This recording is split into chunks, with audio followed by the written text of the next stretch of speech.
Good morning, times now Bharat देख रहे हैं आप और आपके साथ मैं हूं दीपिका यादव। गुड मॉर्निंग, स्वागत है आपका फिट इंडिया के सुपर हिट बुलेटिन में। मैं हूं आपके साथ श्वेता श्रीवास्तव। शुरू करते हैं फिट इंडिया का सुपर हिट बुलेटिन और आज आपको बताएंगे देश की राजनीति में क्या हलचल है, विदेश में क्या कुछ हो रहा है, स्पोर्ट्स की दुनिया में क्या कुछ हो रहा है, सारी खबरें। तो सारी खबरें एक बार फिर से हर रोज की तरह हम आपके सामने रखेंगे। तो चलिए अगले 1 घंटे के लिए बने रहिए हमारे साथ ताकि आपका पूरा दिन खबरों से भरपूर बीते।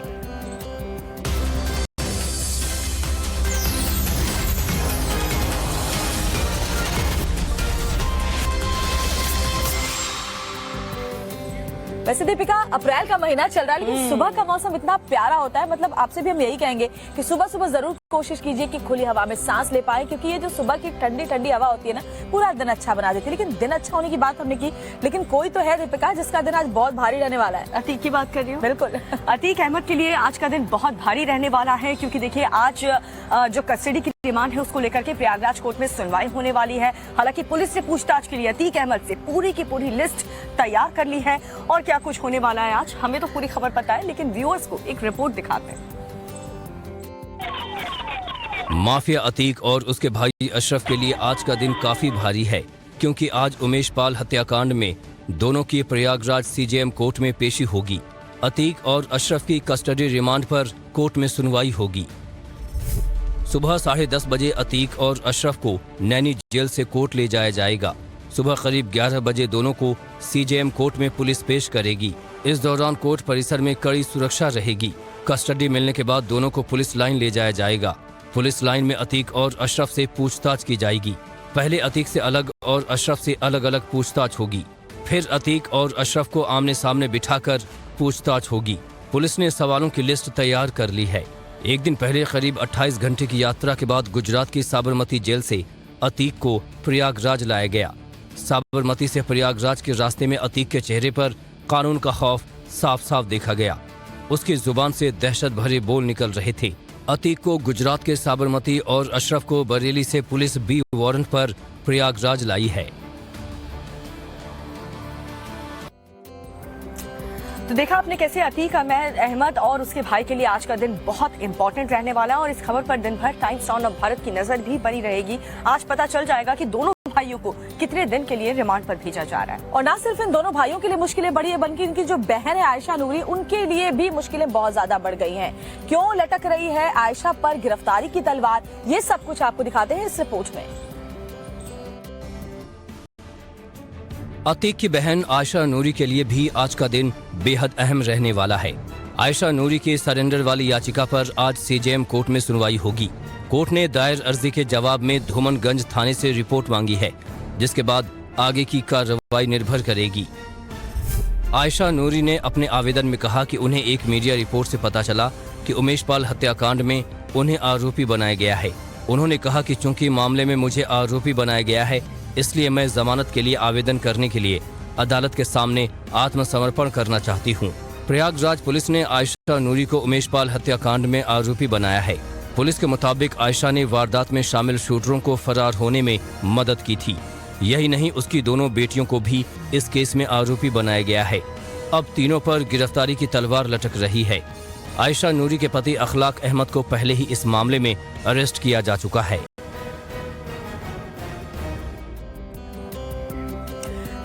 अतीक अहमद का पूरा परिवार ही इस वक्त जिस तरीके से मुश्किलों में फंसा हुआ नजर आ रहा है, क्योंकि जो वीडियो सामने आए दीपिका, उसमें आयशा नूरी के साथ गुड्डू मुस्लिम भी एक सीसीटीवी फुटेज में नजर आया था। सही कह रहे हो आप। और जिस तरीके से अतीक अहमद और अशरफ अहमद, यानी कि सिर्फ दोनों भाई मुश्किल में नहीं है, बल्कि उनकी बहन आयशा नूरी भी इस वक्त काफी ज्यादा परेशान है। इस रिपोर्ट में दिखाते हैं। गैंगस्टर से नेता बने मुख्तार अंसारी पर भी जांच एजेंसियों का शिकंजा कसता जा रहा है। आयकर विभाग ने मुख्तार अंसारी की उत्तर प्रदेश और बाकी शहरों में करीब 23 बेनामी संपत्तियों की पहचान की है। बताया जा रहा है कि इन बेनामी संपत्तियों की कुल कीमत करीब 127 करोड़ रुपए है। खबर है कि 23 में से एक बेनामी संपत्ति को कुर्क भी कर लिया गया है। बाकी 22 बेनामी संपत्तियों को कुर्क करने की प्रक्रिया शुरू की जा रही है, जिनकी कीमत करीब 100 करोड़ रुपए है।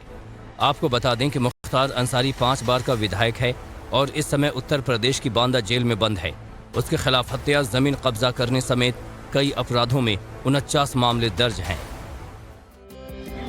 और अमृतपाल की अगर बात करें तो उसकी तलाश जबरदस्त तरीके से जारी है, लेकिन पुलिस को चकमा देने में लगातार अमृतपाल अभी तक कायम होता है। जैसे ही पुलिस को कोई सुराग मिलती है कि हो सकता है कि इस लोकेशन पर अमृतपाल हो, लेकिन अमृतपाल वहां से भी भाग जाता है। तो अमृतपाल एक बहुत बड़ी मुश्किल है पंजाब पुलिस के लिए बना हुआ है। ना उगलते बन रहा है, ना निगलता बन रहा है। और खबर तो ऐसी भी थी कि किसी गुरुद्वारे में वो सरेंडर कर सकता है, लेकिन मुझे तो दीपिका नहीं लगता सरेंडर करना होता तो इतना वक्त बीत गया।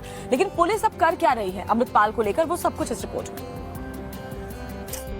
भगोड़े अमृतपाल की गिरफ्तारी का काउंटडाउन शुरू हो चुका है। सूत्रों से जो खबर है उसके मुताबिक अमृतपाल बैसाखी से पहले सरेंडर कर सकता है, लेकिन पुलिस उसे ऐसा नहीं करने देना चाहती और पहले ही उसे अरेस्ट कर लेना चाहती है। बताया जा रहा है कि भगोड़ा अमृतपाल पंजाब में कहीं छिपा है और वो भटिंडा, अमृतसर या रोपड़ इन 3 जगहों में किसी एक जगह पर बैसाखी के मौके पर सरेंडर कर सकता है। इस जानकारी के बाद पुलिस ने अकाल तख्त अमृतसर, तख्त श्री दमदमा साहिब भटिंडा और आनंदपुर साहिब रोपड़ में सुरक्षा बढ़ा दी है। बैसाखी पर इतनी पुलिस फोर्स की तैनाती पहले इन जगहों पर कभी नहीं की गई थी। आनंदपुर साहिब में अमृतपाल की तरफ से सरेंडर की सबसे ज्यादा कोशिश होगी।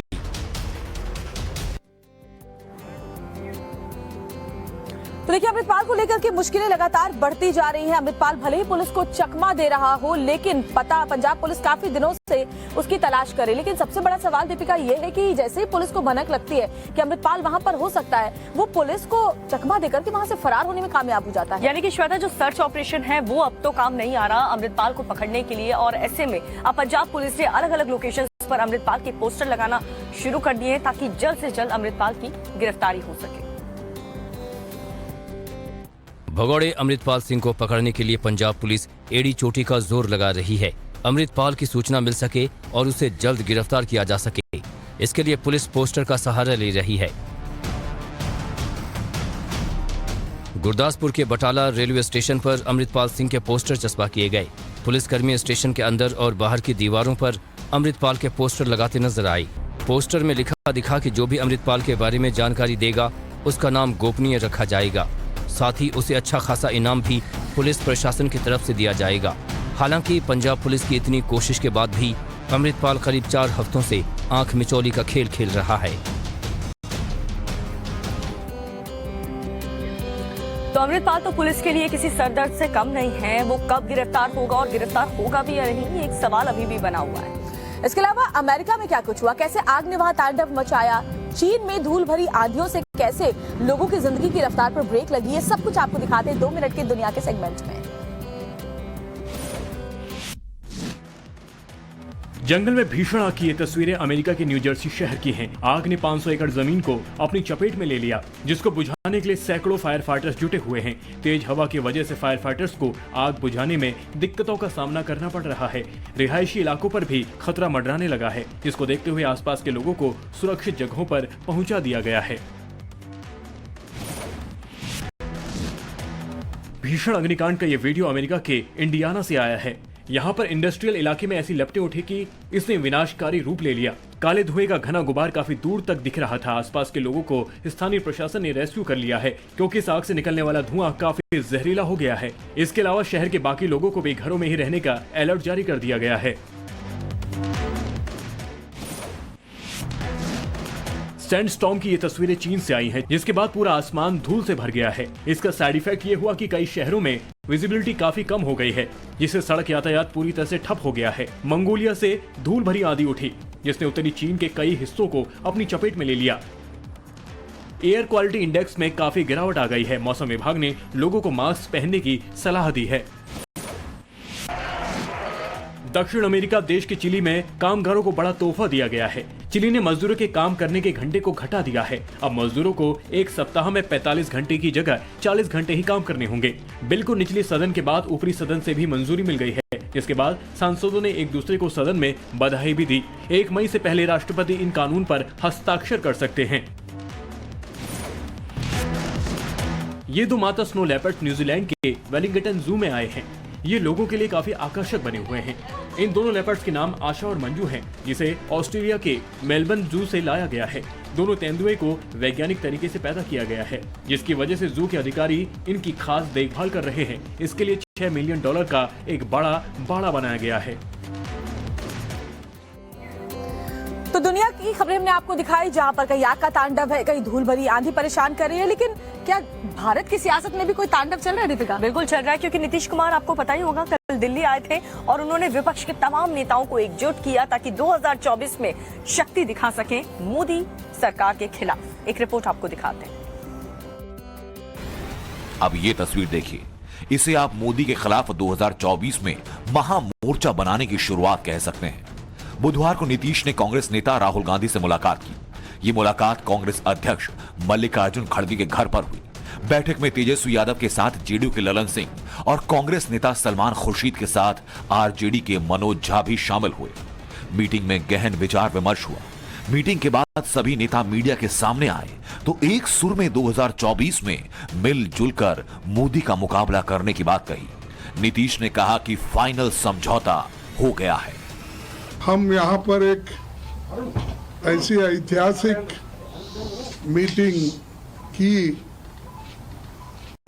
और बहुत सी चीजें हम चर्चे में लाए और एक हम सभी ने मिलकर तय किया कि सभी पार्टियों को एकजुट करना और एक होकर आगे जो चुनाव आएंगे उस चुनाव में एकजुट दिखाकर लड़ना।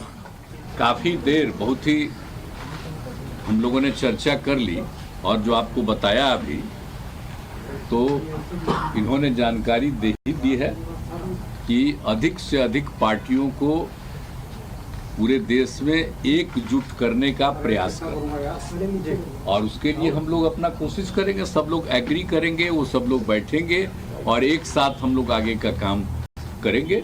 देखिए, ये एक प्रोसेस है और ऑपोजिशन का जो देश के लिए विजन है उसको हम डेवलप करेंगे और जितनी भी पार्टियां हमारे साथ चलेंगी उनको हम सबको एक साथ लेकर जो देश में आइडियोलॉजिकल लड़ाई चल रही है, विचारधारा की लड़ाई चल रही है, उसको लड़ेंगे।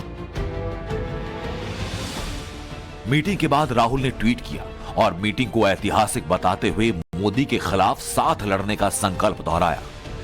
24 के रण के लिए विपक्ष ने तड़कम का विशाल तंबू तो तान दिया। इसी तंबू के नीचे 2014 में खड़े हुए मोदी के अजेय दुर्ग को 2024 की जंग में हर हाल में ढहा देने के ख्वाब देख रहा है विपक्ष। और नीतीश कुमार की जो मुलाकात थी वो सिर्फ कांग्रेस के नेताओं के साथ नहीं थी, बल्कि नीतीश कुमार ने दिल्ली के मुख्यमंत्री अरविंद केजरीवाल से भी मुलाकात की है। 2024 को लेकर के आगे का प्लान भी तैयार किया। केजरीवाल ने भी नीतीश कुमार की इस पहल का स्वागत किया है, लेकिन हमेशा की तरह जब विपक्ष के प्रधानमंत्री पद के चेहरे के लिए उनसे सवाल पूछा गया तो एक बार फिर से गोलमोल ही जवाब आया। आपको दिखाते हैं इस रिपोर्ट में पूरी खबर। लोकसभा चुनाव को लेकर सभी दलों ने कमर कस ली है। सियासी मुलाकातों का दौर जारी है। इस बीच बिहार के सीएम नीतीश कुमार ने बुधवार को दिल्ली में सीएम केजरीवाल से मुलाकात की। पत्रकारों से बात करते हुए नीतीश कुमार ने कहा कि विपक्ष की एकता के लिए सभी दलों को एक साथ लाने की कोशिश की जा रही है। हम लोगों का पहले से इनसे बातचीत थी ही, तो आज फिर आ गए, तो आज हम लोगों का ये तय हो गया कि नहीं ठीक है, अधिक से अधिक विपक्षी पार्टियों को एकजुट करेंगे। वहीं दिल्ली के सीएम केजरीवाल ने कहा कि विपक्षी दलों को साथ लाने की नीतीश कुमार ने जो पहल की है, आम आदमी पार्टी उसके साथ है। नीतीश जी ने पहल की है और सबको इकट्ठा कर रहे हैं, लोगों को इकट्ठा कर रहे हैं, विपक्ष को इकट्ठा कर रहे हैं, दलों को इकट्ठा कर रहे हैं और बहुत अच्छा वो कर रहे हैं। हम पूरी तरह से इनके साथ हैं और जिस तरह से ये सबको जोड़ रहे हैं हम उनके साथ हैं। इस दौरान विपक्ष के पीएम उम्मीदवार के सवाल पर नीतीश और केजरीवाल कुछ कहने से बचते नजर आए। नीतीश जी में पीएम की क्वालिटी है, ये सब एकदम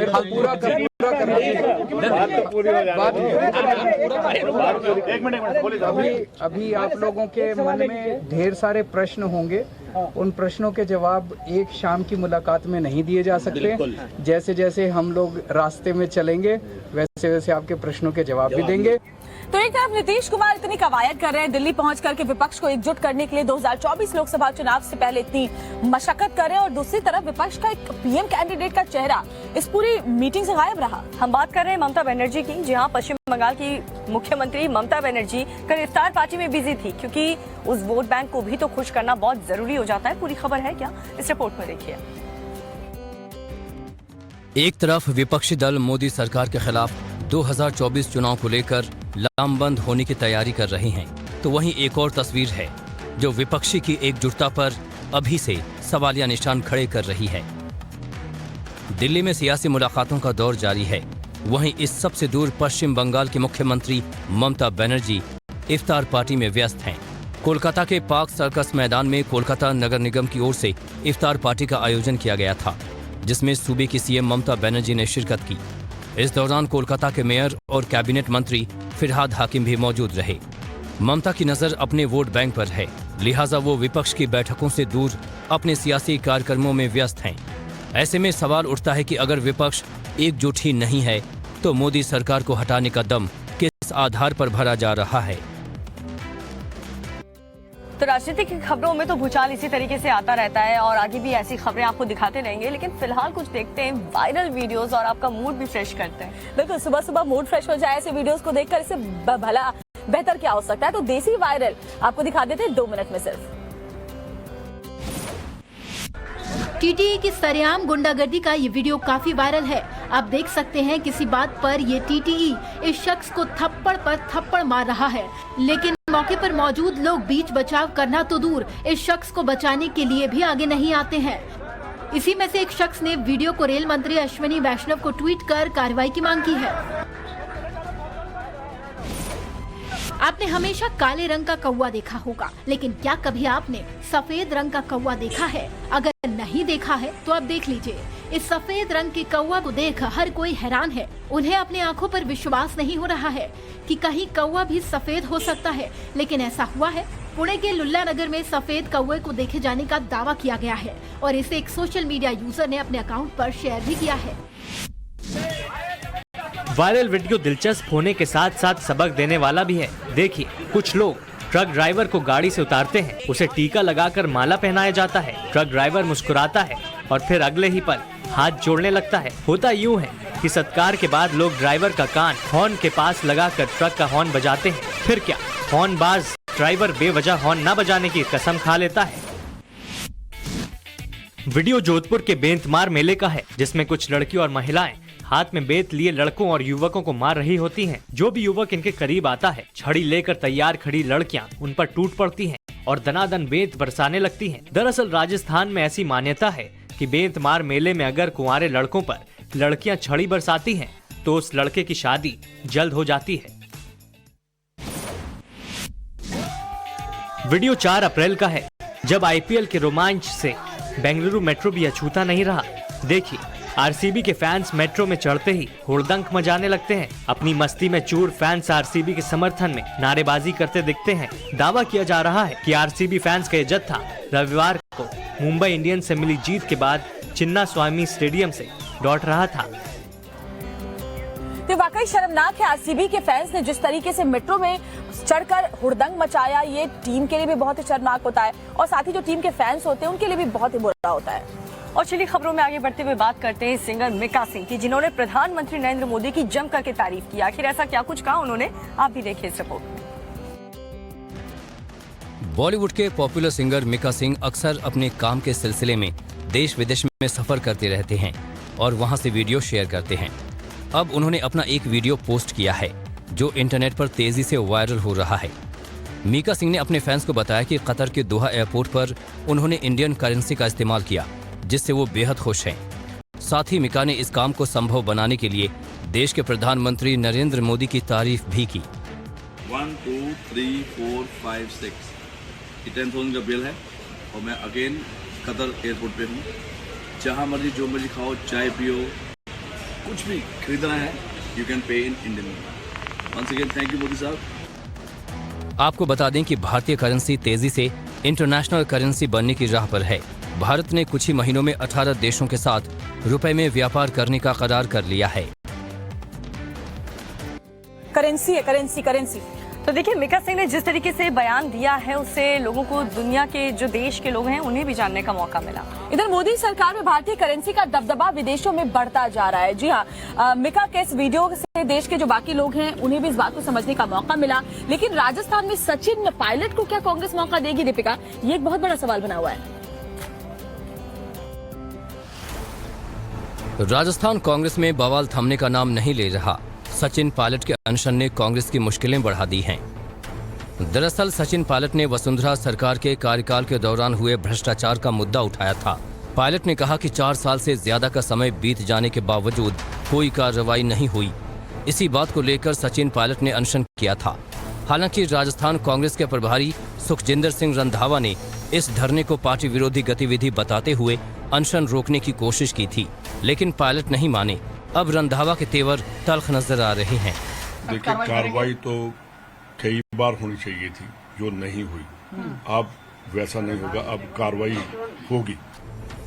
रंधावा ने बुधवार को कांग्रेस अध्यक्ष मल्लिकार्जुन खड़गे से मुलाकात की और पूरे सियासी हालात का ब्यौरा दिया। इसके बाद कांग्रेस अध्यक्ष खड़गे ने आज सुबह 10:30 बजे बैठक बुलाई है, जिसमें रंधावा के अलावा सचिन पायलट भी शामिल हो सकते हैं। मीडिया से बात करते हुए रंधावा ने कहा कि सचिन पायलट ने जो मुद्दा उठाया वो सही है, लेकिन तरीका गलत है। उन्होंने कहा कि विधानसभा सत्र में उन्हें इस मुद्दे को उठाना चाहिए था, जो कि पायलट ने नहीं किया। अब सबकी नजरें आज होने वाली बैठक पर टिकी हैं। ऐसे में मल्लिकार्जुन खड़गे गहलोत और सचिन के बीच की लड़ाई को कैसे सुलझाते हैं, ये देखने वाली बात होगी।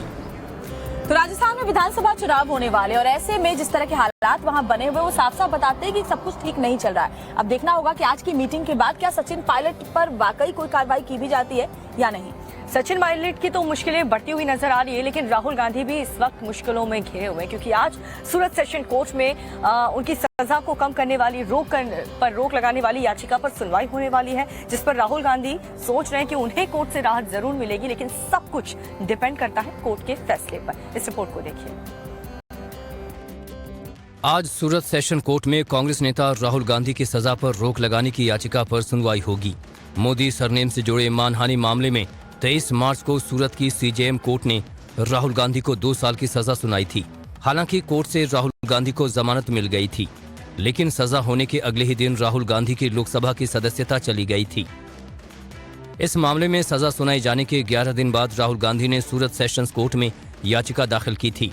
हालांकि अदालत ने फैसले पर कोई अंतरिम रोक नहीं लगाई है। अगर ऊपरी अदालत सजा पर रोक नहीं लगाती है तो राहुल गांधी 8 साल तक चुनाव नहीं लड़ पाएंगे। इसी को लेकर राहुल गांधी ने सूरत की सीजेएम कोर्ट के फैसले को सेशंस कोर्ट में चुनौती दी है।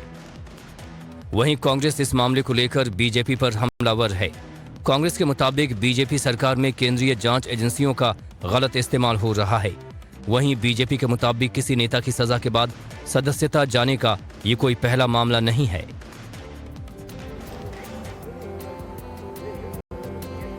सिर्फ राहुल गांधी नहीं, कांग्रेस की जिन जिन राज्यों में सरकार है वहां पर भी काफी ज्यादा मुश्किलें नजर आ रही हैं। इधर भरतपुर की बात करते हैं, वहां पर भी मूर्ति लगाने को लेकर के 2 गुटों में जमकर बवाल हो गया। ये पूरा मामला क्या था वो इस रिपोर्ट में देखिए। राजस्थान के भरतपुर में मूर्ति लगाने को लेकर विवाद हो गया। 2 गुट आमने सामने आ गए। दरअसल भरतपुर में मुख्य चौराहे पर डॉक्टर भीमराव अंबेडकर और महाराजा सूरजमल की प्रतिमा लगाने को लेकर गहमा गहमी चल रही है और बुधवार को विवाद इतना बढ़ गया कि बात आगजनी तक पहुंच गई।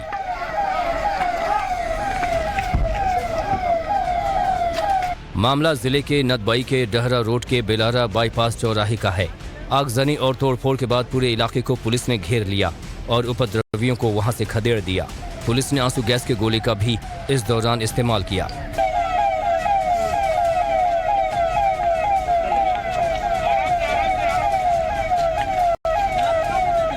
बताया जा रहा है कि कल बाबा साहेब डॉक्टर अंबेडकर की 132वीं जयंती के मौके पर बेलारा बाईपास चौराहे पर उनकी मूर्ति स्थापित की जानी है, लेकिन पंचायती राज जनप्रतिनिधि यहां महाराजा सूरज की मूर्ति लगाने की मांग कर रहे हैं।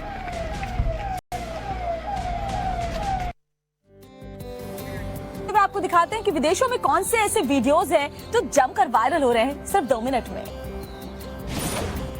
सोशल मीडिया पर इस वीडियो ने लोगों का दिल जीत लिया है। वीडियो में देख सकते हैं स्कूल में बच्चों का इवेंट चल रहा है, जिसे देखने के लिए उनके माता पिता भी आए हुए हैं। एक साथ कतार में कई बच्चे चल रहे हैं। इस लाइन में एक बच्ची भी चलती रहती है। जैसे ही इसकी नजर अपने पेरेंट्स पर पड़ती है तो बच्ची की खुशी का ठिकाना नहीं रहता और तरह तरह के रिएक्शंस देने लगती है, जिसे देखकर स्कूल आए लोगों को भी हंसी आ जाती है। दो युवकों की ये जुगलबंदी लोगों को खूब भा रही है। सोशल मीडिया पर यूजर्स इस पर तरह तरह के कमेंट्स भी कर रहे हैं। वीडियो में देख सकते हैं कि पहले ये दोनों लोग फुटबॉल के साथ खेलते हैं, फिर हथौड़े से एक लकड़ी पर ताबड़तोड़ वार करते हैं, उसके बाद वैक्यूम क्लीनर से किचन की एक साथ सफाई करते हैं। इनका ये जॉइंट टास्क यहीं पर खत्म नहीं होता, घर के कोने कोने में जाकर तरह तरह के कामों को अंजाम देते हैं। इस वीडियो को जाने माने बिजनेसमैन हर्ष गोयनका ने सोशल मीडिया पर शेयर किया है, जो इन दिनों काफी ट्रेंड कर रहा है। वीडियो एक स्कूल का है, जिसमें कई बच्चों को ब्रेक टाइम में आराम करते हुए दिखाया गया है। पढ़ाई के दौरान बच्चों को इस तरह से रिलैक्स देने पर स्कूल प्रशासन की काफी तारीफ हो रही है। वाइल्ड लाइफ की कुछ तस्वीरें हैरान करने वाली होती है। कुछ ऐसा ही वीडियो एक ऐसे जगुआर का है जो एक भैंस को अपना शिकार बनाना चाहता था, लेकिन जगुआर का ये दांव उल्टा पड़ गया और वो खुद भैंस के आक्रोश का शिकार बन जाता है। देखिए, एक जगुआर दौड़ता हुआ भैंस की तरफ आता है और खतरनाक अंदाज में हमला करने की कोशिश करता है, लेकिन अचानक गेम पलट गया और भैंसों ने उल्टा जगुआर पर हमला कर दिया। सांड के इस वीडियो को देखकर लोगों को हंसी भी आ रही है और हैरानी भी हो रही है। वीडियो में आप देख सकते हैं एक सांड दुकान के अंदर दाखिल होता है। सांड को देखते ही लोग इधर उधर भागने लगते हैं, लेकिन इस बार सांड लोगों के पीछे नहीं भागता, बल्कि दुकान के अंदर घूमने लगता है। कुछ देर तक सांड दुकान के अंदर मजे लेते हुए चक्कर लगाता है और बिना नुकसान की आराम से निकल जाता है। चलिए आगे बढ़ते हैं, एक और अच्छी खबर आपको दिखाते हैं। वैसे देश में अब तो कई शहरों में मेट्रो है, लेकिन सबसे पहले मेट्रो की शुरुआत सिटी ऑफ जॉय कोलकाता में हुई थी। बिल्कुल, और ये देश की पहली अंडर वाटर मेट्रो ट्रेन के बारे में भी आपको बताएंगे, जिसे बनाने में 100 करोड़ का खर्चा आया है और क्या कुछ इसकी खासियत है, इस रिपोर्ट में देखिए। देश में बुधवार को कोलकाता में पहली बार अंडर वाटर ट्रेन चली। ट्रेन हुगली नदी के नीचे से होकर कोलकाता से हावड़ा पहुंची।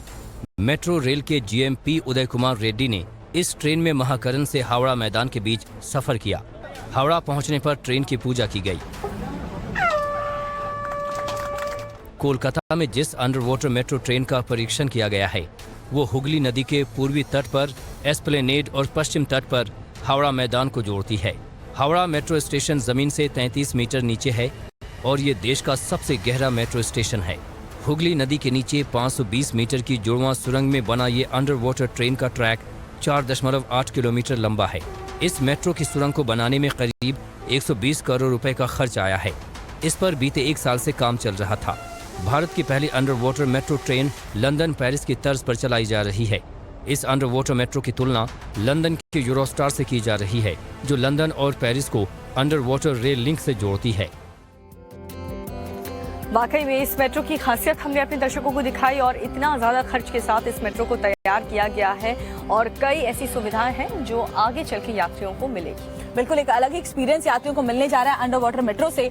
लेकिन अलवर में बीजेपी की जन आक्रोश यात्रा में कुछ अलग ही हो गया। क्या कुछ वहां पर हुआ है, वो आप इस रिपोर्ट के जरिए जान लीजिए। राजस्थान के अलवर में बीजेपी की जन आक्रोश यात्रा में हंगामा हो गया। जन आक्रोश रैली निकालते हुए बीजेपी कार्यकर्ता ज्ञापन देने के लिए जैसे ही कलेक्ट्रेट पहुंचे, बवाल शुरू हो गया।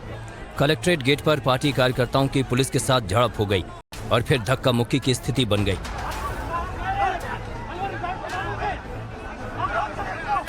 देखते ही देखते ड्यूटी पर तैनात एसटीएफ के जवानों ने शहर विधायक संजय शर्मा और कई कार्यकर्ताओं पर जमकर लाठियां बरसा दी। लाठी चार्ज के बाद बीजेपी कार्यकर्ता और पदाधिकारी जिला कलेक्ट्रेट कार्यालय के बाहर धरने पर बैठ गए और नारेबाजी करने लगे।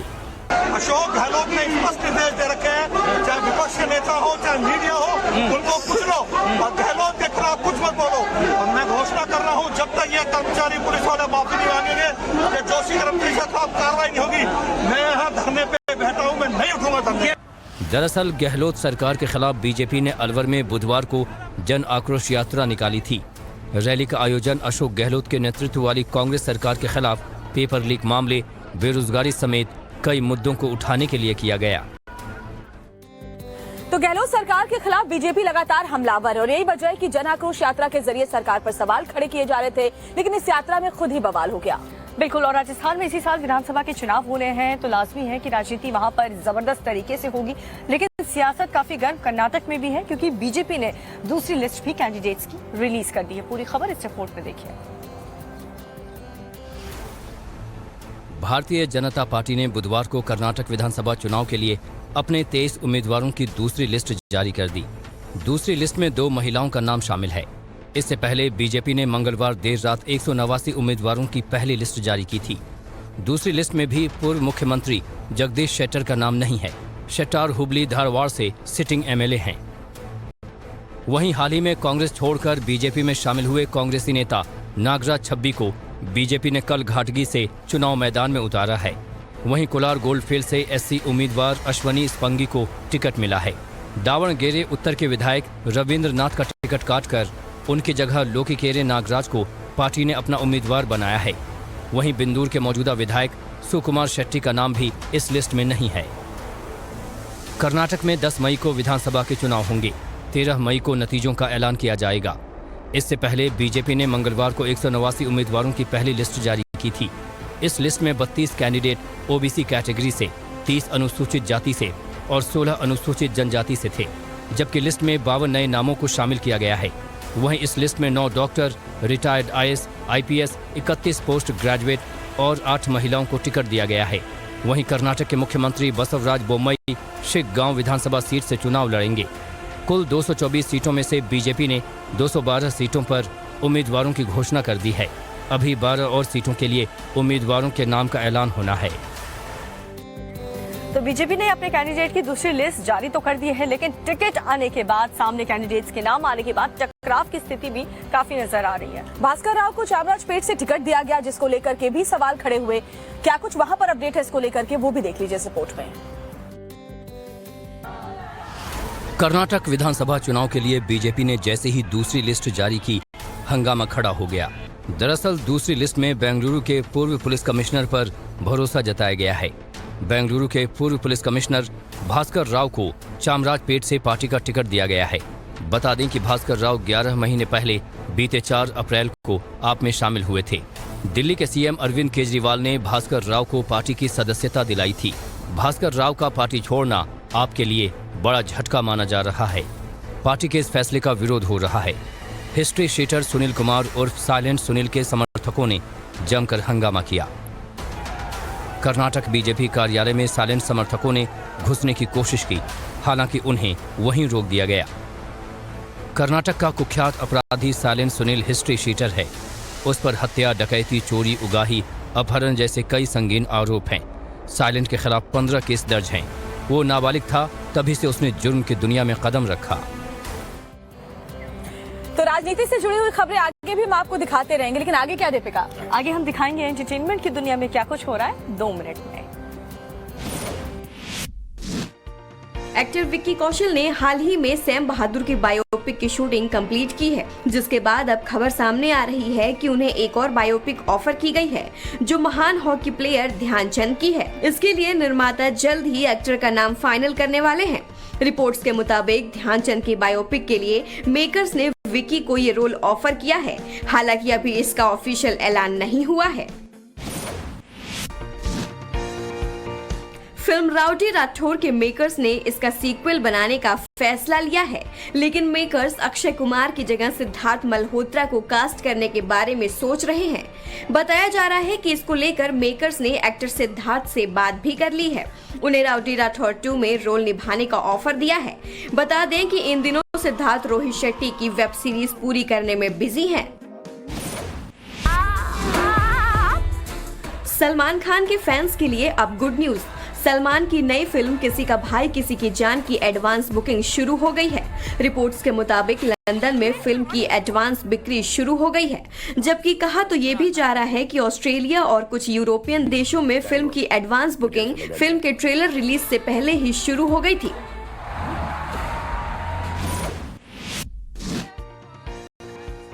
शाहरुख और गौरी की बेटी सुहाना खान को बॉलीवुड में डेब्यू से पहले बड़ा प्रोजेक्ट हाथ लगा है। सुहाना एक मशहूर ब्यूटी ब्रांड की एम्बेसडर बन गई हैं।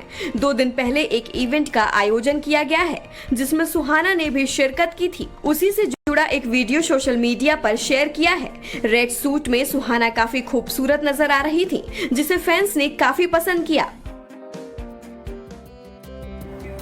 तो एंटरटेनमेंट की खबरें आपने देखी, कुछ और अहम खबरें आपको बताएं, लेकिन उससे पहले जल्दी से एक नजर इस वक्त की टॉप हेडलाइंस पर।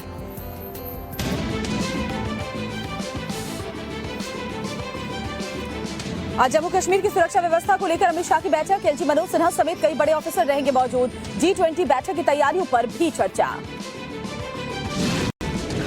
माफिया हाथी के गुर्गों पर ईडी का बड़ा एक्शन, यूपी में करीब 15 ठिकानों पर छापेमारी, 75 लाख का केस, कैश जब्त, फर्जी कंपनियों से हुआ करोड़ों का अवैध लेन देन।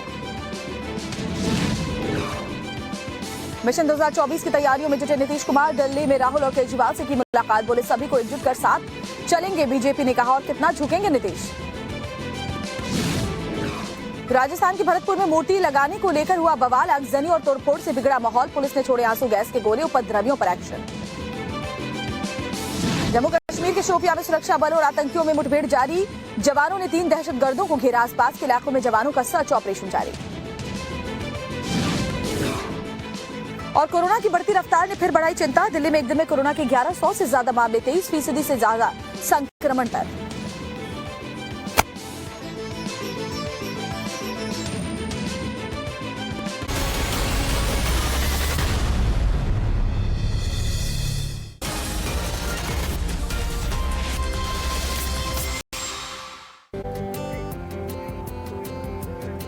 तो ये थी इस वक्त की टॉप हेडलाइंस। अब बात करते हैं लालू यादव के परिवार की। जी हाँ, ऐसा लग रहा है कि पूरा परिवार जो है वो इस वक्त मुसीबत में है। बिल्कुल, लैंड फॉर जॉब मामले में तेजस्वी यादव, लालू यादव, मीसा भारती और अब एक और बहन रागिनी की भी मुश्किलें बढ़ती जा रही है। पूरी खबर इस रिपोर्ट में। लालू परिवार पर ईडी का शिकंजा कसता जा रहा है। पहले मीसा भारती, फिर तेजस्वी यादव और अब लालू प्रसाद यादव की एक और बेटी रागिनी यादव ईडी के रडार पर हैं। ईडी ने बुधवार को रागिनी यादव से जमीन के बदले रेलवे में नौकरी के मामले से जुड़े मनी लॉन्ड्रिंग केस में पूछताछ की और बयान दर्ज किए। रागिनी यहां करीब 11 बजे के आसपास पहुंची, जिसके बाद रागिनी से पूछताछ शुरू किया गया। दरअसल इस पूरे मामले की अगर हम बात करें तो तेजस्वी यादव से करीब 9 घंटे से ज्यादा समय तक पूछताछ किया गया था। इसके अलावा लालू प्रसाद यादव की बेटी मीसा भारती से भी ईडी जो है इस पूरे मामले में पूछताछ कर चुकी है। रागिनी यादव को बुलाया गया था, उनसे भी पूरे मामले में पूछताछ की गई है। इससे पहले ईडी ने सोमवार को इस मामले में रागिनी यादव के भाई और बिहार के उप मुख्यमंत्री तेजस्वी यादव से पूछताछ कर बयान दर्ज किया था। आरजेडी सांसद मीसा भारती से भी ईडी ने 25 मार्च को इस मामले में पूछताछ की थी। उसी दिन तेजस्वी यादव सीबीआई के सामने पेश हुए थे। कथित घोटाला उस समय हुआ था जब लालू प्रसाद यादव यूपीए 1 के दौरान रेल मंत्री थे। तो लालू परिवार की तो मुश्किलें बढ़ ही रही हैं, लेकिन छत्तीसगढ़ में भी सांप्रदायिकता फैलाने वालों पर अब तलवार लटक रही है। जी हाँ, यानी कि 30 जून तक नफरत फैलाने वाले, हिंसा फैलाने वाले लोगों पर राष्ट्रीय सुरक्षा कानून के तहत कार्रवाई की जाएगी। छत्तीसगढ़ सरकार ने राज्य में सांप्रदायिकता फैलाने वालों के खिलाफ जो सख्त एक्शन लेने की शुरुआत की थी, अब उसकी समय सीमा को बढ़ा दिया गया है। अब 30 जून तक सांप्रदायिकता फैलाने वालों के खिलाफ राष्ट्रीय सुरक्षा कानून के तहत कार्रवाई होगी। सभी 31 जिलों के कलेक्टर को राज्य सरकार की तरफ से आदेश जारी कर दिया गया है, जिसके तहत पुलिस को कभी भी आरोपी को गिरफ्तार करने का अधिकार होगा। आरोपी को 1 साल जेल में रखा जा सकेगा और जमानत भी मुश्किल होगी। गृह विभाग को कई जिलों से साजिश के सबूत मिले हैं। ऐसे में सरकार रासुका लगा रही है। इसके पहले नारायणपुर की घटना के समय रासुका लगाया गया था। और चलिए रुक करेंगे एक और बड़ी खबर का इस वक्त जो मिल रही है, जो कि इंडियाना के इंडस्ट्रियल एरिया में भीषण आग लगी है। अमेरिका से ये खबर बता रहे हैं आसपास के इमारतों को फौरन ही खाली करा दिया गया है, क्योंकि हो सकता है कि आग तेजी से फैल जाए। आग पर काबू पाने की कोशिश इस वक्त जारी है। तो बड़ी खबर, अमेरिका में आग का तांडव देखने को मिला है। इंडियाना के इंडस्ट्रियल एरिया में भीषण आग लगी है। इमारतों को खाली करवाया गया है क्योंकि अंदेशा इस बात का है कि कहीं ये आग आसपास की इमारतों को भी अपनी जद में ला लें।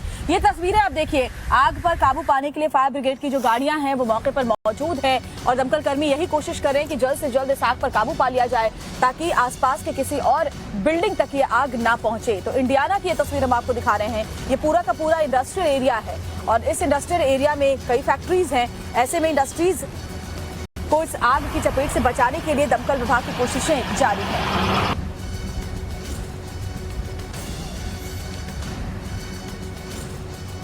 तो ये तस्वीर अपने आप में बताती है कि किस तरीके से आग फैली है यहाँ पर दीपिका, और ये तस्वीरें बताती है कि ये आग कितनी तेजी के साथ फैली। हालांकि आग किस वजह से लगी इसका पता अभी नहीं चल पाया है, लेकिन हरियाणा के रोहतक में शॉर्ट सर्किट की वजह से एक होटल में भीषण आग लगी, लेकिन जब तक फायर ब्रिगेड की गाड़ियां वहां पर पहुंचती तब तक कमरे में रखा सामान जलकर खाक हो गया। लपटें इतनी तेज कि बाहर खड़ी 2 बाइक भी इसकी चपेट में आई। जिस वक्त ये घटना हुई उसमें 3 लोग होटल में रुके थे जिन्हें सुरक्षित बाहर निकाल लिया गया। राजस्थान में विधानसभा चुनाव को देखते हुए बीजेपी ने गहलोत सरकार के खिलाफ हमला तेज कर दिया। अलवर में बीजेपी ने एक जन आक्रोश सभा की, जिसके खत्म होने के बाद बीजेपी ज्ञापन देने के लिए जिला कलेक्टर के ऑफिस पहुंची, लेकिन बाहर रोके जाने से बीजेपी कार्यकर्ता बेकाबू हो गए। पुलिसकर्मियों की झड़प हुई और इन्हें काबू करने के लिए पुलिस को लाठीचार्ज करना पड़ा।